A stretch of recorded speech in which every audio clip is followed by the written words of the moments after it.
Of course, Barack Obama getting 4 times the Goldman Sachs money, almost 5 times that John McCain got. I really think if you just discredit them out of the gates, that's the one thing that I've noticed in these hearings, and I've watched scores of them. I know you've been in scores of them. I watch them at night when I get home. I record it, hours of it, and that's seems to be the cross or the holy water to the vampires, just to call these people out that they're the ones that changed the regulations, they're the ones that created the derivatives, they're the ones that are a revolving door in their robbing the bank. Well, there'll be a limit to how much of that I can do, because I'll have a 5-minute opening statement and 5 minutes to quiz the individuals. But they're not sending the people that would that you could really hit on those questions. They're sending the general counsel. Now, he's going to be a legal guy. He's going to explain the law and that sort of thing. They're going to hide behind the technicalities of the law. I think your suggestions are good. We should call on them, but I will have to decide tomorrow exactly how I'm going to hit them and what the atmosphere is like. Sure, we don't want to let the cat out of the bag or let them know our plan of attack to defend the Republic. But clearly, if you say, sir, because obviously you're going to be asking him questions for a future hearing, can you go back and ask him how the Treasury Department and the Federal Reserve gives itself waivers to allow them to give money to institutions they own stock in? Yeah. Well, it should be shocking, but unfortunately, that's about the way they run everything. They're always, skirting the law. It's only the people who have to, if they have any infraction on not obeying an illegal law or disobeying or obeying the Constitution, then the roof comes down on us. But for them, that's just routine activities. But they should be called on it, and that's exactly where the American people are waking up. They're sick and tired of hearing it, and the more they hear it, the better. Congressman, looking at this, just a pep talk to the people, not that they need much of one. Folks are seeing victory. They're smelling blood. They know that the Federal Reserve, the private cartel, isn't invincible. But Congressman Grayson pointed out in the last hour, you, in 1983, first introduced this audit the Fed bill, and then now here we are 25, 26 years later, and even though it may take a few more years to really have victory over these people, we are now, I believe, in the end game here. And can you speak to the power of perseverance and focus? You literally on the front lines, toiling to do this. And then what is it like for you to actually see Jerusalem, to actually be going into the promised land, to now be able to look over the mountain, and after this 10,000-mile journey, you're now only a few hundred miles away? I don't like to address that in a personal way as much as in general. I think if an individual wants, if a person wants to change things, they have to deal in principle. They have to have an ability to state it clearly, and they have to persevere. Perseverance, I think, is very, very important, but you have to have truth on your side, and eventually you do win. Actually, I did not believe we would get this far. I did not believe that the campaign that we ran last year would get very far.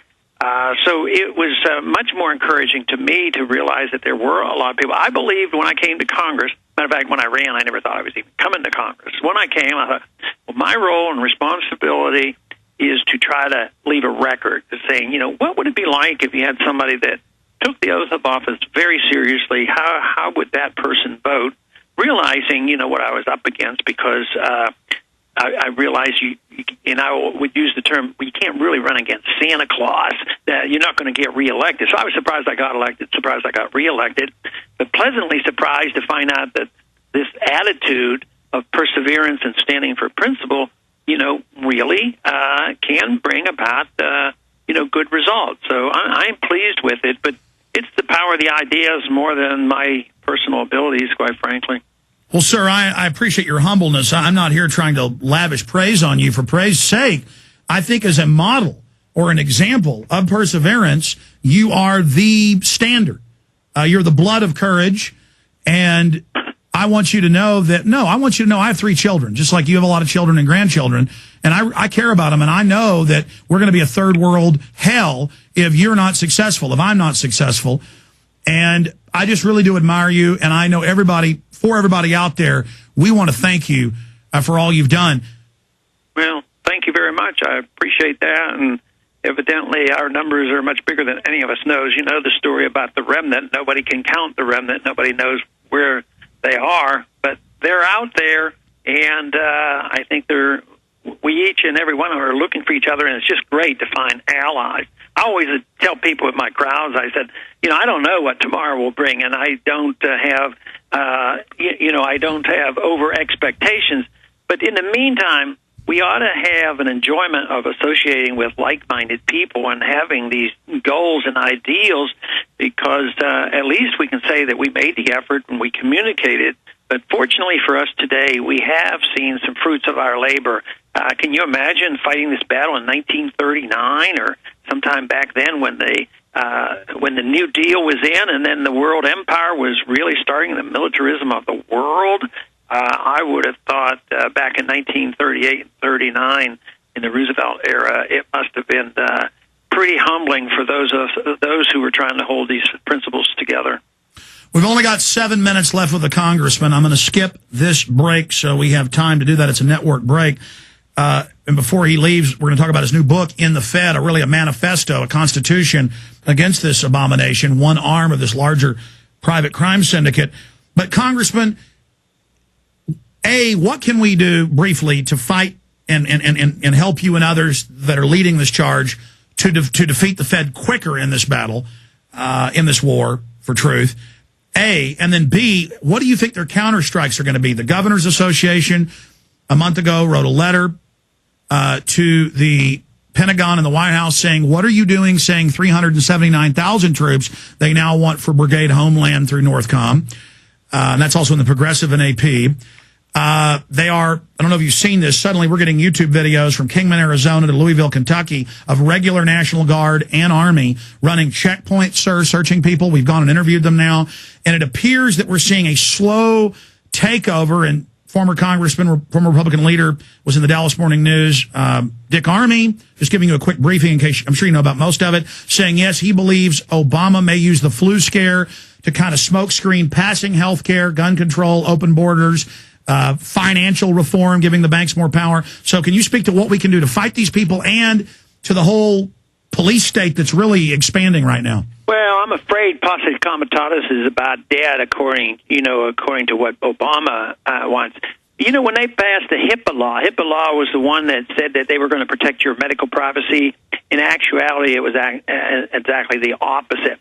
Because in that HIPAA law, it said in case of a national emergency, the government has a right to all your records.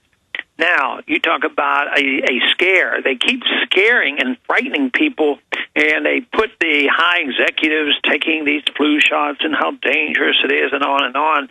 So I think they're almost just welcoming and waiting. Boy, if there's just a little bit more, we can declare all this national emergency stuff. But it's done under, they have set the stage for doing it under medical control and control of disease. It's always, for these wonderful things. But unfortunately, I'm afraid the American people are going to suffer the consequences. But all we can do is expose them for what they are, and hopefully the American people will wake up. Well, this really hit home for me, and I've talked to the county that Pittsburgh is in. You grew up there. What's the name of the county? Allegheny. Yeah, Allegheny. And I talked to the police officer. We got his name. My guys were trying to interview the military and trying to ask him, because there's 2,500 of them there, including regular Army and Air Force, along with National Guard. They said, man, we speak to your public relations officer. And they said, no, we're not going to talk to you. Get out of here. And they followed them, got their license plate, and then called up posing as the rental car company, the police department did. And then when they told them who they were, the police officer switched gears and said, well, you're now on terror databases. You'll never get off of it. Laughed at them.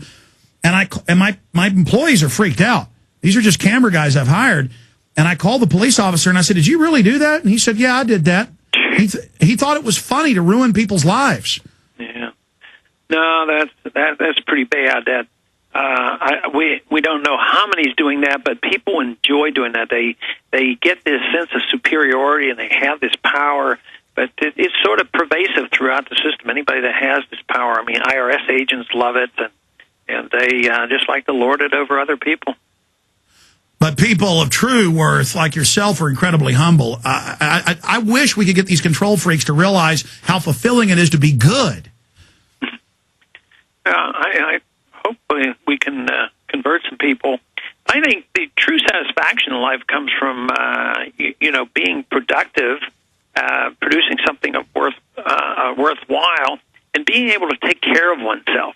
But most people, we're oriented towards saying that the only way that you can be moral and upright is to have a welfare state to make sure everybody's taken care of. Steal from one group and give to another. But I believe true satisfaction for individuals comes from work, hard effort, and the satisfaction that you can take care of yourself and your family, regardless of whether you're very wealthy or not wealthy, but you maximized your abilities. Today we do everything to de-emphasize the use of our abilities to assume responsibility for ourselves.